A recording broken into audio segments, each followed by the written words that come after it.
हरे कृष्णा, राधे राधे। कैसे हो आप सब लोग? आशा करती हूँ मेरे सारे फ्रेंड्स बहुत अच्छे हैं। तो आज हम देखेंगे कि 365 का बाती हम कैसे बनाएंगे। 365 बाती एक ही बाती बनानी है। और इस तरह से जो दीपदान होता है ना, आप एक दीपदान भी कर सकते हो, लेकिन अगर 5 दीपदान कर सकते हैं तो बहुत अच्छा है। ठीक है, अब स्टेप बाय स्टेप बताऊंगी किस तरह से बनाना है, कैसे करना है। घर पर रह के अगर दीपदान करना चाहते हैं तो कौन सी जगह पे करनी चाहिए।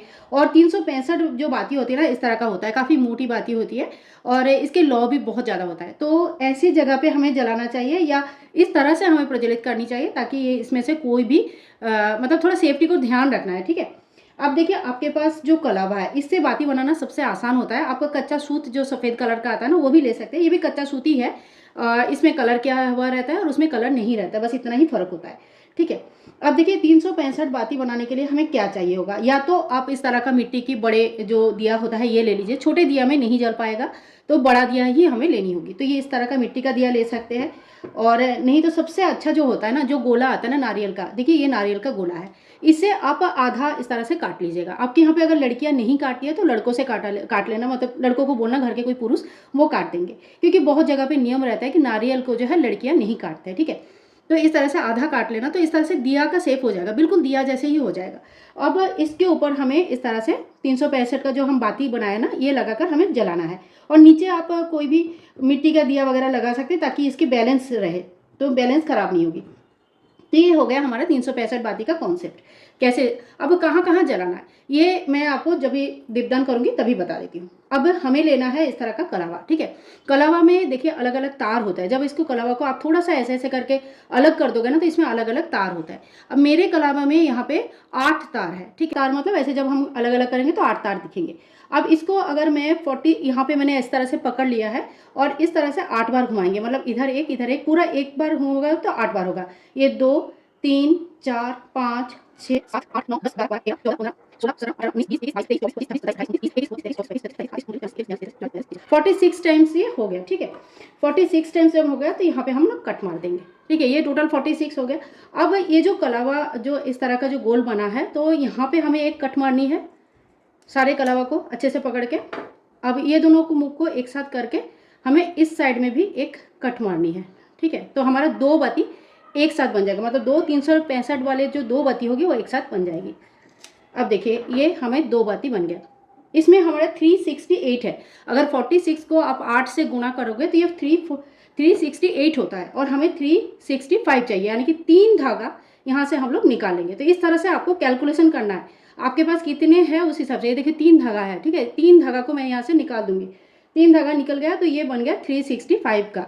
इसी तरह से यहाँ से भी मैंने गिन के यहाँ से 3 धागा निकाल देंगे और एकदम गिन के निकालना है, क्योंकि इसके ना नंबर का जो वैल्यू है ना, नंबर, ये बहुत ज़्यादा मायने रखती है। तो यहाँ पे 3 धागा मैंने निकाल दिया और देखो 2 धागा 2 बाती और मेरा बन के तैयार हो गया। अगर आपका ये धागा खुल रहा है तो आप यहाँ पे कोई भी कलावा से बांध सकते हैं। वो बाती के रूप में गिना नहीं जाएगा, जैसे मैंने यहाँ पे बांध के रख दिया ना ताकि ये फैले ना, तो इस तरह से हमें बांधना है। तो हमने ये देख लिया कि हमें कैसे इसको धागा को बनाना है। अब इसे आप तिल का तेल से जला सकते हैं, नारियल के तेल से जला सकते हैं या सरसों का तेल से भी जला सकते हैं। ठीक है, तो मैंने अब जो है इसे प्रज्वलित करके आपको दिखाती हूँ कि किस तरह से हमें करना है। आप चाहे तो अगर आपके पास गोला है तो सबसे बेहतरीन वही होता है, आप गोला में कर लीजिएगा। और अगर गोला नहीं है तो कोई बात नहीं, आप इस तरह से भी कर सकते हैं। अगर नारियल में आप तेल डाल रहे हैं तो तेल थोड़ा सा कम डालिए, क्योंकि नारियल खुद भी जलते हैं और उसमें फिर उसका खुद का तेल होता है बहुत ज़्यादा। तो इसीलिए नारियल में कम तेल डाला जाता है, जबकि दिया में आप भर के तेल डाल सकते हैं। तो इस तरह से बाती को अच्छी तरह से भिगो लेंगे हम लोग, ताकि बाती बहुत अच्छे से भीग जाए। जब आप दीपदान करेंगे ना, उससे थोड़ी देर पहले ही आप बाती इस तरह से तैयार करके भिगो के रेडी करके रख लीजिएगा। तो यहाँ पे देखिए मैंने बाती तैयार कर लिया और इसमें और तेल हम डाल देंगे ताकि हमारी बाती अच्छी तरह से जल सके। और देखिए ये जो 365 बाती का दीपदान होता है ना, ये दीपदान हमें क्यों करना चाहिए, क्योंकि साल भर में कुछ समय हमारा ऐसे आता है जब हम दीपदान नहीं कर पाते। तो ऐसे में जब हम 365 बाती का दीपदान कार्तिक पूर्णिमा के दिन करते हैं, कार्तिक पूर्णिमा के दिन क्यों करते हैं, क्योंकि सभी देवी देवता उस दिन हमारे मर्द मतलब ये पृथ्वी लोक में आते हैं, तो उनको सभी के नाम पे दीपदान हो जाता है और 365 दिन के लिए हो जाता है।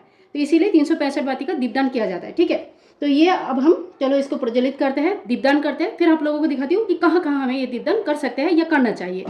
अब देखिए सबसे पहले बाती को हमें पूजन करनी है। जब 365 का बाती हम जला देते हैं ना तो ऑलरेडी बहुत ज़्यादा लौ बढ़ जाता है और उस टाइम पे पूजन करना बहुत मुश्किल हो जाता है।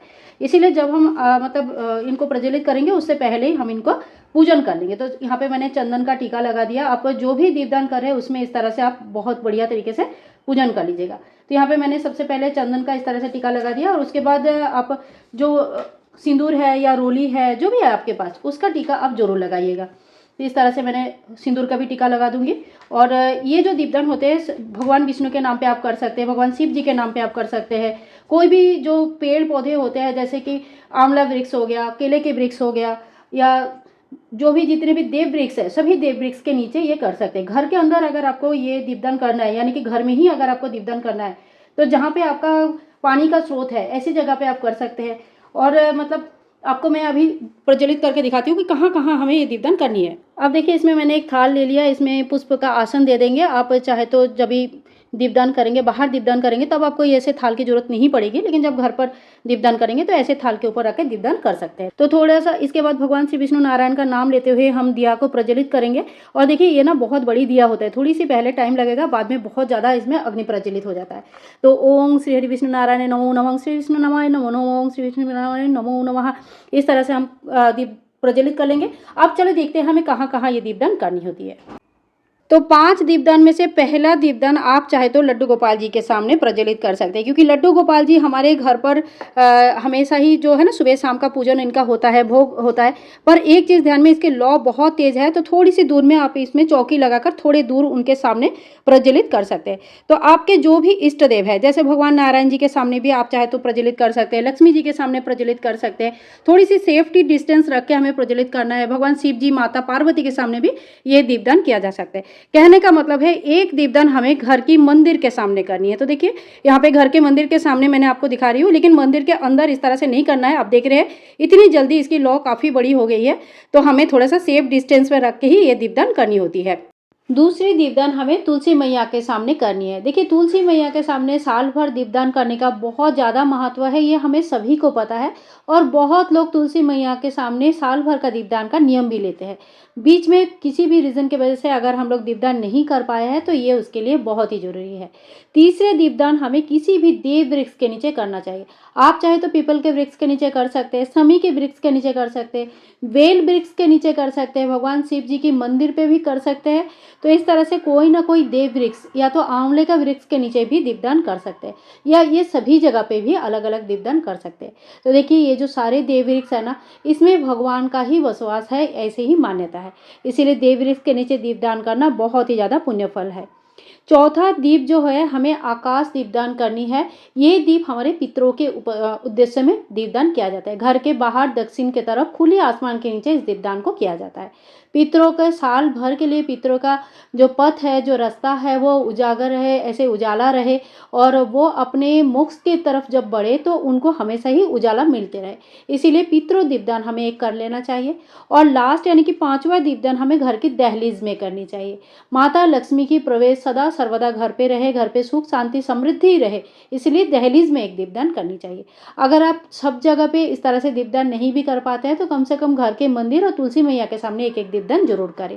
फ्रेंड्स, आज के इस वीडियो में अगर आपको कुछ भी अच्छा लगा, कुछ भी इन्फॉर्मेटिव लगा, तो प्लीज़ आप चैनल को सब्सक्राइब कीजिएगा और वीडियो को ज़्यादा से ज़्यादा शेयर कीजिएगा, लाइक कीजिएगा।